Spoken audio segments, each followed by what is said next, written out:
All right, guys, I'm gonna catch the shuttle over to the Cooler Master office before we wrap up our day here at Computex. And we're gonna just make sure I make it onto this thing here.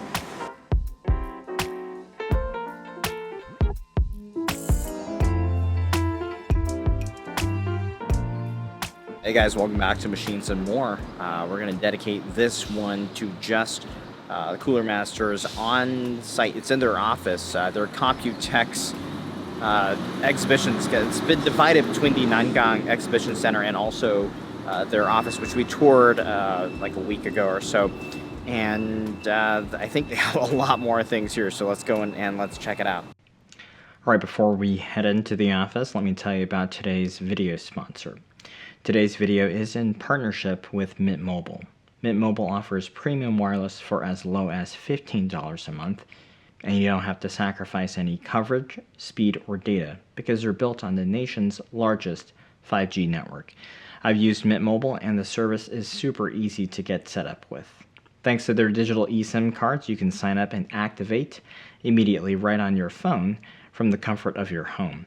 As an extra special offer for my channel, if you sign up before July 14th, using my link, you can get their unlimited plan, which is normally only $30 a month, for just $15 a month.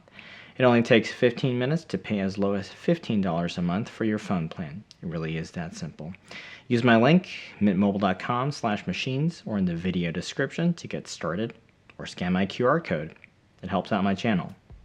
Welcome to the Cooler Master exhibit in their Neihu HQ. They had a bunch of lifestyle products on display here. Lots of fascinating things are happening at this company, and I'll show you some of those things towards the end of the video. But first, let's start off with this super classy looking SFF case. This is the NCore 100 Max, and at first glance, this is easily one of the most interesting looking cases releasing this year. You got a bronze or teal case that consists of an inner frame, two outer panels, and a top cover, and this one can shift to accommodate either a 2-slot or a 3-slot GPU, which will vary the volume. They didn't have one mounted for the demo, but the best way to describe it here is that the card slots into a riser cable similar to how it would in a sub-mesh case. Being a Max product, the cooling and the power supply and the cables are bundled, along with that riser cable that you'll need. And for cooling the case, this one makes use of 120mm AIO with a thicker radiator, which evidently is plenty for a 13900K at 250 watts. How thick is this radiator? 38. Wow. Okay. Yeah, 38. So the fan is inside there, fan right? is inside. I see. Okay. The fan is inside. Okay. Yeah. You can see it inside. Right. Here. In our thermal test in development, we run at 25 Celsius degree with a 3900K, which the power wattage control under 250 watts. And it was still stable at 250 watts, stable without thermal struggle. Since it's a mass product, so we including water cooling test and also the power supply. This power supply is the ATX 3.0 revision of the V SFX power supplies. We're going to take a look at that shortly here. Drain flow riser cable and the MSRP for the whole system will be about $369 and will be launched in this Q3. Q3. Okay. Yeah. The case has just one more spot for a fan at the back, and that is a sickle flow unit mounted in a rear exhaust. MSRP for this case, in my opinion, is a bit on the high side for what you are getting here, but that's going to be the only way to get into this chassis for now, and you have to admit, super classy looking finish here. This one looks like it might be fun to build. This is the QUBE 500. It's a Flatpack do-it-yourself case here. You can see all the components laid out. 33 liters, should be also Q3 release. Alright, we got a Cooler Master pre-built here with a 7950X3D and a 4080. This is the Cooling X, and it's an interesting take on liquid cooling because you've got a 240mm AIO, and then you have these two large aluminum side panels. Coolant is also being circulated through these two side panels, and apparently it's pretty effective. Most of the work, and then this is kind of helping it along, or? Well, actually the side panels are doing most of the work. Is it really? Yeah. Okay. Because the side panels are basic large heat sinks. Right. You can see the fan design on the outside. So that is basically when the QUBE. So if you touch it, you can touch the side panel. Yeah, I did. Yeah, and then you It doesn't feel hot at all. Yeah. Well, because we are not running a full load. Right. Because if we really want to stress test or something. But you want that. That means it's working, right? It's drawing it away. You can understand concept. Cool, compact, and quiet. Yeah. That's the concept. Because we are using a 4080, but we are at the same time we are using AMD's X Prebuilt 7950X3D. And some people question why are you not using a 4090? Right. But the issue is we wanted to keep it compact. And if you are utilizing a 4090, that the case will be bigger. Okay, right, of course. Yeah. Rear I/O is at the top. They're all routed with extension cables and it's covered with a cover. MSRP is up there. It's $6,999 or basically $7,000 US. I got to check out Cooler Master's new ATX 3.0 power supplies. First off is GX3. It's going from 650 watts to 1250 watts, featuring a hexagonal front panel, and it's also got an anodic heatsink. Clean and neat because we hide all the screw on the top of it, like some more hidden on here.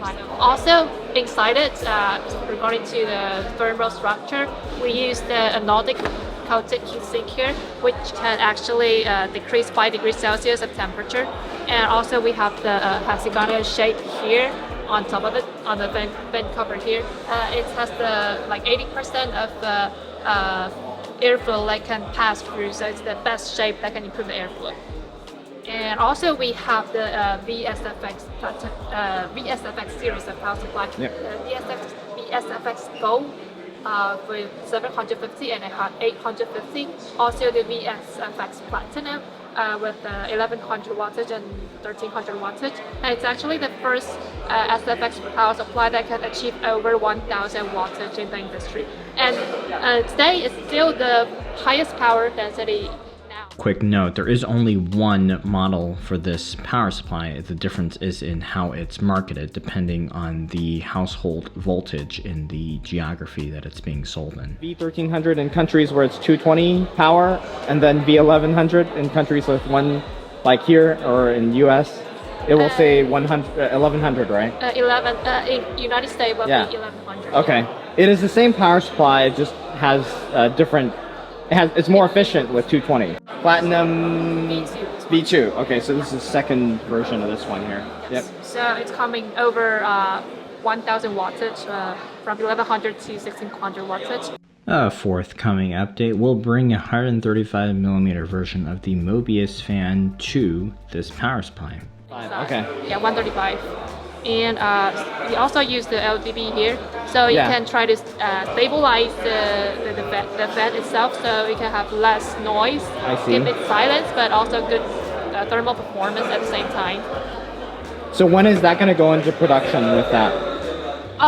This V Platinum V2 will be available this Q4 with Mobius. Okay. Finally, new and improved cables round out the power supply updates. You've got the 90-degree 12V HPWR cables, which are more flexible as well, so they've really gone the extra mile to make sure the user experience with their cables is as good as it can be. In addition, if you have a very power-hungry GPU with the conventional 8-pin connectors, they've got you covered as well when it comes to their latest power supplies. So if your card uses 3 8-pin ports, you can just use this, connect it to the 12V HPWR port, and then you can connect it to your card. Yep. Just a one cable split into 3 8-pins. Okay. Next, I got to check out two of Cooler Master's new power supplies, the X Silent Edge and also the X Silent Max 1300. So unlike other power supplies that have a fanless mode, this one is actually fanless. Yes. Yeah, look at that. Passively cooled. There's an extended section with ventilation holes cut out. You'll see the entire structure here. It's designed like a heat sink. It's got copper for heat conduction and aluminum for heat dissipation. Really interesting design for complete silence. When you combine the fanless technology with a fan, then you get the X Silent Max on the left here. It can support 1300 watts and the fan's going to operate at a minimal speed, so it's going to maintain a near 20 decibel ambient noise level, so it's really, really quiet here. At their Nangang booth and also at their HQ, they were showing the sneaker build. This is a pre-built in a really interesting form factor here. This one does retail for about $5,000, so it's not cheap, but it's a really, really unique looking design. These days, there really is something for everyone from Cooler Master, and I'd be lying if I didn't secretly want one of these for my setup. So thanks for checking in on part 1, and part 2 we're going to focus in more on the Cooler Master's cooling stuff. Very exciting, can't wait to show you. So please give a like, subscribe if you haven't already, and I'll see you in the next one.